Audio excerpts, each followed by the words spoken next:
Olá a todos! Hoje vamos falar sobre o pecado original. E muitos acreditam que o pecado original seria a primeira relação íntima entre Adão e Eva. Muitos falam inclusive de maneira dúbia, usando duplo sentido, com piadinhas, julgando que tem uma informação que outros não têm, julgando bobos todos os outros que possam discordar dessa visão. Essa visão ela é bastante popular. Em Gênesis 1, 27 a 28, a gente vai ver o seguinte texto: Deus criou o ser humano, os seres humanos, à sua própria imagem. A imagem de Deus os criou, homem e mulher os criou. Então, Deus os abençoou e disse: sejam férteis e multipliquem-se, encham e governem a terra, dominem sobre os peixes do mar, sobre as aves do céu e sobre todos os animais que rastejam pelo chão. A gente vai entender que o chamado à fecundidade é anterior à queda. Naquela época não existia fertilização in vitro. Deus não criaria mais ex nihilo, ou seja, do nada, nem a partir do lado do homem, mas agora ele multiplicaria a humanidade através do ser humano. Para um outro vídeo, nós podemos até discorrer se Deus cria almas no céu para colocar em cada ser humano que nasce. Mas isso é papo para outra história. O relacionamento íntimo de Adão e Eva não era um pecado. Assim como a relação hoje entre marido e mulher também não é.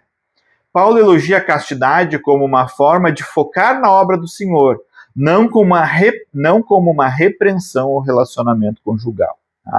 Paulo diz que seria melhor ficar sem mulher porque você pode se dedicar completamente à obra do Senhor, não que houvesse nenhum pecado na relação em si.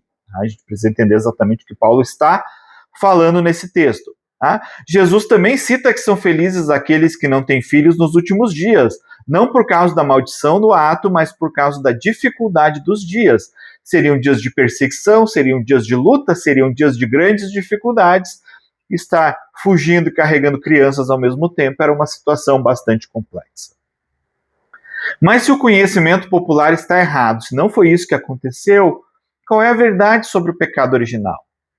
Gênesis 2, 16 a 17, mas o Senhor Deus lhes ordenou: coma à vontade dos frutos de todas as árvores do jardim, exceto da árvore do conhecimento do bem e do mal.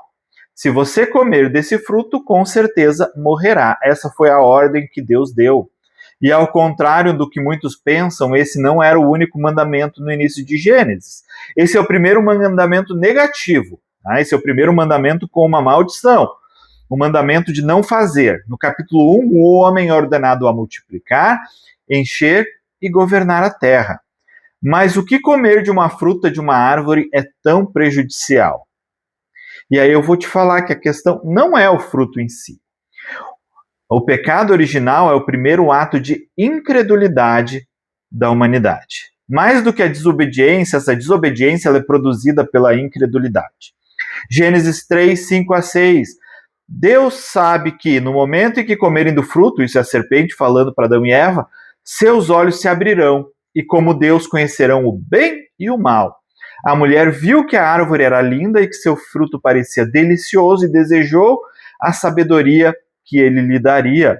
Assim tomou do fruto e o comeu. Depois deu ao marido que estava com ela e ele também comeu. A frase da serpente é de duplo sentido. Ela não está apenas dizendo que seria inofensível comer a fruta. Seria inclusive um grande benefício que eles estariam sendo privados por causa de Deus. Deus, nesse caso, não estaria interessado no bem-estar de suas criaturas, mas interessado em guardar coisas boas para si mesmo.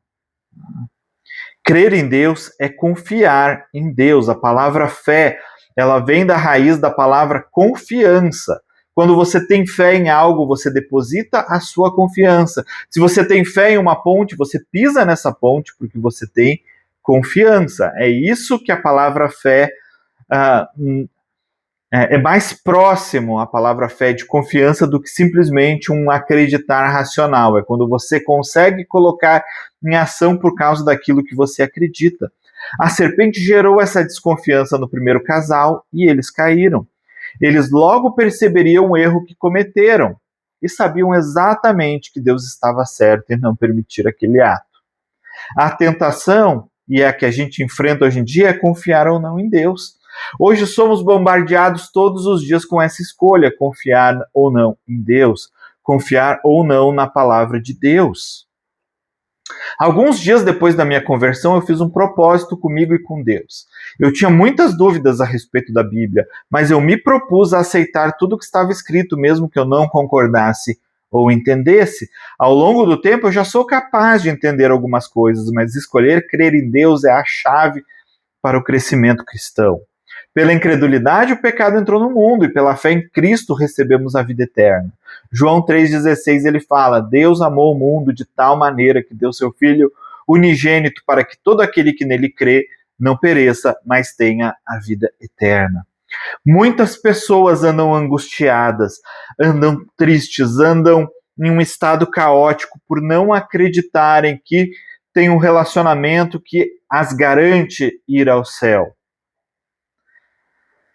E são tentadas a duvidar de Deus todos os dias, a duvidar da palavra. A palavra diz exatamente isso. Deus amou o mundo, Deus te amou, de tal maneira que ele deu o seu Filho unigênito para que todo aquele que nele crê não pereça, mas tenha a vida eterna. Se você crê, se você confia em Deus, você tem a vida eterna.